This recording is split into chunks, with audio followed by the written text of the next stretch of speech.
షాద్ నగర్ వైపు ఉన్న మన స్వర్గసీమ వెంచర్ లో ప్లాట్లు కొన్న వాళ్ళంతా సంతోషంగా ఉన్నారు. ఒక్కసారి విజిట్ చేయండి. సో ఒక రైటర్ గా మీరు ఎలా ఆలోచిస్తారు? ఒక్కొక్కసారి మీ రైటింగ్ లెవెల్స్ బాగా తోపులో ఉండొచ్చు, ఆ టైంలో ఏది పడితే అది రాయాలనిపిస్తుంది. బట్ నెక్స్ట్ మేకర్ ఎలా తీస్తాడు దీన్ని, లేదంటే మీరే మేకర్ అనుకోండి, ప్రొడ్యూసర్ కి ఎంతవరకు పెట్టగలం అని ఆలోచిస్తారు. అప్పుడు ఏం చేస్తారు అలాంటి? అంటే చాలా మంచి క్వశ్చన్ వేస్తారండి. ఇప్పుడు నాది ఏం సినిమా అనే దాన్ని బట్టి చాలా ఉంటుందండి. నాది డెబ్యూ ఫిలిం అనుకోండి, ఫస్ట్ సినిమా, అది నేనే కథ రాసుకుని నేనే డైరెక్ట్ చేయాలి అనుకుంటే అప్పుడు ఖచ్చితంగా నాకు అనిపించింది నేను చేస్తా అనుకుంటే ఆ ప్రాజెక్టే గ్రీన్ లైట్ అవ్వదు. సో ముందు ఎప్పుడు కూడా అప్పుడు ఎజెండా ఎలా ఉండాలంటే తక్కువ బడ్జెట్లో నన్ను నేను ఎలా ప్రూవ్ చేసుకోవాలి, విత్ ఇన్ 5 crores నేను ఏదైనా చేయగలను, లేదా విత్ ఇన్ 2 crores నేను ఏదన్నా చేయకొచ్చా అనే యాంగిల్లోనే ఆలోచించాలి. కానీ ఇప్పుడు నేను మహాభారతం లాంటిది తీస్తా అలా అంటే అసలు డెబ్యూ అసలు మనకి అరంగేట్రమే జరగదు కదా. So that is very important. చాలా మంది ఆస్పిరెంట్స్ ఇది ఒక మిత్తులో ఉంటారు. సో నేను ఇలాగే తీస్తా, సో రియాలిటీ అలా ఉండదండి. సో అందుకే జనరల్గా lowest hanging fruit for any debutante ఏంటంటే, అంటే చాలా తొందరగా గ్రీన్ లైట్ అవ్వాలంటే ప్రాజెక్ట్ థ్రిల్లర్స్ ఎప్పుడు కూడా యూజువల్గా తొందరగా ప్రాజెక్ట్స్ పట్టాలెక్కుతాయి అనమాట. ఎందుకు ఎక్కుతాయంటే ఒక థ్రిల్లర్ మీరు చెప్తున్నప్పుడే అవతలోడికి ఒక ఎక్సైట్మెంట్ ఉంటుంది గెస్ చేయడానికి, అదేం జరిగింది ఇదేం జరిగింది అని.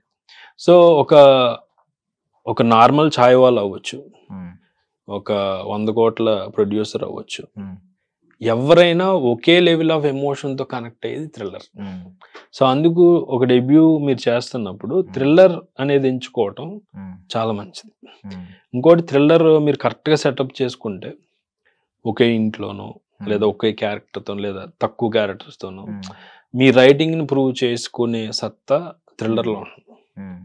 ఓకే, అది అలా చూస్ చేసుకోవాలి. ఇప్పుడు చాలామంది బిగినర్స్ చేసే పొరపాటు, నేను ఈ స్క్రిప్ట్ అనుకున్నా, ఇది నాని అయితే అంటాడు, నానికి చెప్తేనే నేను తీస్తా, నాని ఎలాగైనా యాక్సెస్ నాకు దొరకాలి అని చూస్తారు. సో విచ్ ఈజ్ వెరీ అంటే కొంచెం కష్టమైన, అలాంటివి పెట్టుకోకూడదు. ముందు అసలు స్టార్ట్ చేస్తే ఎక్కడో చోట. ఇప్పుడు చాలా మంది ఇప్పుడు మీరు చూసేవాళ్ళు చాలా హంబుల్ బిగినింగ్స్తో స్టార్ట్ అయిన వాళ్ళు. ఇప్పుడు అర్జున్ రెడ్డి ఎంతండి, ఒక 5 crores తీశారు. వాళ్ళు పొలం అమ్ముకుని ఎంతో, ఇప్పుడు దానికి 100 కోట్లు ఏం పెట్టలేదుగా. సో నా రైటింగ్ క్యాపబిలిటీ ఏంటి, నీ ఎగ్జిక్యూషన్ నా ఉన్నంతలో నేను ఏం తీయగలను అని ఆయన తీశారు. తర్వాత అది 5 కోట్లు 50 కోట్లు వసూలు చేస్తుంది. అదే అక్కడికి వెళ్ళి. సో ఎప్పుడు కూడా రిసోర్స్ఫుల్గా ఉండాలి. రిసోర్స్ఫుల్గా అంటే నా దగ్గర ఏముందో వాటిని పూర్తిగా ఉపయోగిస్తాం. మీ దగ్గర ఉన్న వస్తువుల్ని మీరు కరెక్ట్గా ఉపయోగించుకుంటే మీకు దూరంగా ఉన్న వస్తువులు కూడా స్లోగా మీకు దగ్గర చేరుతాయి. ఇది అర్థం చేసుకోవాలి. నేను ప్రభాస్కి రాసుకున్నా, ప్రభాస్తోనే చేస్తా అంటే కుదరదు. సో దీనిలోంచి ఒక క్వశ్చన్ అడుగుతా. ఇప్పుడు ఫర్ సపోజ్ నేను ఒక ప్రొడ్యూసర్, నేను ఒక డబ్బును ఉండండి, నేను సినిమా తీయాలనుకుంటున్నాను, నా కొడుకుని పెట్టి తీయాలనుకుంటున్నాను. సో మీ దగ్గరికి పంపించాను, వాడు ఒక రా మెటీరియల్ అనుకోండి, మీరు డైరెక్టర్ కాబట్టి బేసికల్లీ ఒక డైరెక్టర్ ఒక రా మెటీరియల్ ని నిజంగానే ఒక యాక్టర్ గా మరల్చుకోగలడా? అన్ని కేసెస్ లో అది పాసిబిలిటీ ఉండదా? మీరైతే ఎలా ఆలోచిస్తారు? డిపెండ్స్ అండి. అంటే ఇప్పుడు బేసిక్ యాక్టింగ్ వచ్చు, నా కథకి కొంచెం పాలిష్ చేస్తే చాలు అనుకుంటే వెళ్ళిపోవచ్చు. అసలే రాదనుకుంటే అప్పుడు better to withdraw from that. ఎందుకంటే మన కథకి కొంచెం అట్లీస్ట్ 30% అన్న ఆయన చేస్తాడు, కానీ నేను అతను ట్రైన్ అప్ చేసుకోగలను అని సత్తా మీకుంటే డెఫినెట్గా వెళ్ళొచ్చు. అంటే నార్మల్ గా ఒక పేరు తీసి చెప్తున్నాను, రాజమౌళి గారికి కూడా అసాధ్యం అంటారా? ఒక అడిగేమి రాదు, నేనే అనుకోండి నాకేమి రాదు, ఇప్పుడు ఆడిషన్ కూడా వెళ్ళదు, ఇప్పుడు వచ్చి ఆడిషన్ అంటే ఏంటని అడుగుతున్నాను. అలాంటి తీసుకెళ్లి రాజమౌళి గారి చేతిలో పెట్టినా కూడా పాసిబిలిటీ ఎంత? చాలా టఫ్ అండి. టఫే. మీకు నెంబర్ ఆఫ్ డేస్ వేస్ట్ అవుతాయి. ఇప్పుడు ఎప్పుడు కూడా పెన్సిల్ చెక్కడం ఇంపార్టెంట్ రాసుకోవడానికి, కానీ నా టైం అంతా చెక్కడానికి అయిపోతే ఇంకెప్పుడు రాస్తాను? సూపర్ ఎగ్జాంపుల్, అసలు సూపర్ ఎగ్జాంపుల్. సో ఇంకోటి ఏంటంటే బేసికల్లీ ఇప్పుడు విజువల్స్ కి ఎక్కువ పవర్ ఉంటది అంటారా, లేదు సౌండ్కి ఎక్కువ పవర్ ఉంటుంది అంటారు? బికాజ్ ఈ మధ్యన సౌండ్ డామినేషన్ మీరు చూస్తున్నారు.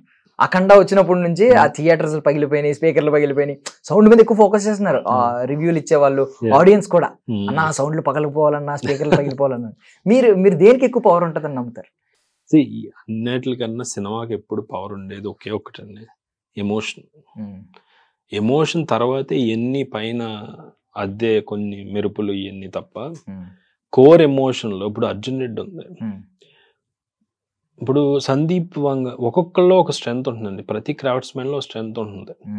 ముందు అతను అది ఏంటి అని అతను తెలుసుకుంటే అతనికి జర్నీ పెద్దగా ఉంటుంది, లాంగ్ జర్నీ ఉంటుంది కెరియర్. సో ఇప్పుడు సందీప్ గారిని తీసుకోండి, ఆయన అతి గొప్ప గ్రేటెస్ట్ స్కిల్ ఏంటంటే రైటింగ్. ఓకే, తర్వాత మ్యూజిక్, అంటే చాలా మంచి మ్యూజిక్ సెన్స్ ఉంది. Okay, third direction and editing కూడా. కానీ ఫస్ట్ రైటింగ్. ఎందుకు రైటింగ్ అంటే ఇప్పుడు చూడండి,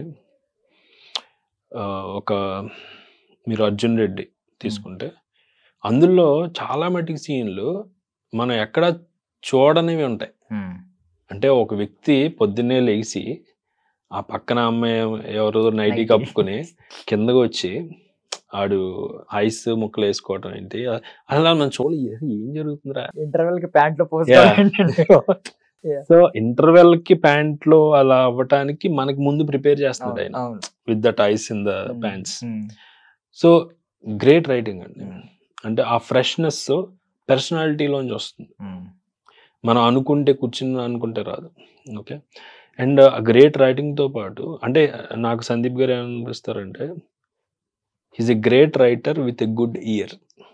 చాలా మంచి చెవి అయింది ఆయన. అది కూడా మ్యూజిక్ సెన్స్ నేను ఇవ్వాలనుకుంటే వచ్చేది.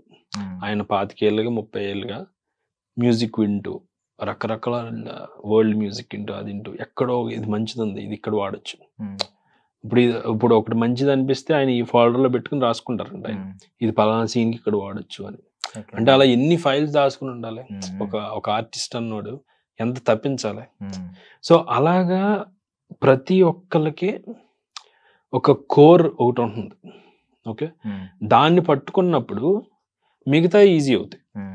అలాగే ఒక క్రాఫ్ట్స్మెన్ ఎవరు మొదలు పెట్టినా నేను చూసే దృష్టికోణం ఏంటి. ఓకే, ఇప్పుడు అజయ్ బాబు గారు ఉన్నారు, ఆయనకున్న అద్భుతమైన ఇదేంటంటే రూటెడ్ క్యారెక్టర్స్, పల్లెటూరు ఇలాంటి జోన్లో ఒక న్యాచురల్ సెటప్స్లో రియలిస్టిక్గా తీయటంలో ఆయనకు ఒక ఇది ఉంది. మంగళవారం ఆల్రెడీ ప్రూవ్ చేసింది, RX100 అవ్వచ్చు. సో ఆయన చిన్నప్పుడు పుట్టి పెరిగిందంతా ఒక పల్లెటూరు. ఆ పల్లెటూరు చాలా పెద్ద పల్లెటూరు. అందులో ఆయన చూసిన క్యారెక్టర్స్, ఆయన అనుభవించిన ఆయన ఓన్ ఎక్స్పీరియన్సెస్, సో అందులోంచి న్యాచురల్గా వచ్చినాయి. అందుకే RX100 అవ్వచ్చు, మంగళవారం అవ్వచ్చు, ఒక క్రిటికల్ అక్లైమ్ వచ్చింది కదా. సో అలా రావాలి తప్ప ఇప్పుడు ఒకళ్ళు చేస్తున్నారు, RGV ఇలా చేస్తున్నారు, నేను ఇలా చేస్తా, లేదా పలానా రాజమౌళి గారు ఇలా పెడతారు, అది మనం కానప్పుడు అది పలకదు. అది పలకనప్పుడు ఆబ్వియస్గా అది ఆడియన్స్ కూడా అది అతకదు కదండి. ఒరిజినాలిటీ ఎవరైతే పట్టుకున్నారో వాళ్ళకి వాళ్ళ కాంపిటీషనే ఉండదు, ఎప్పటికీ ఉండదు. ఇప్పుడు ఒక రాజమౌళి గారికి కానీ, సందీప్ వంగ గారికి కానీ, ఎవరైనా తీసుకోండి. So the best way to avoid competition is be authentic.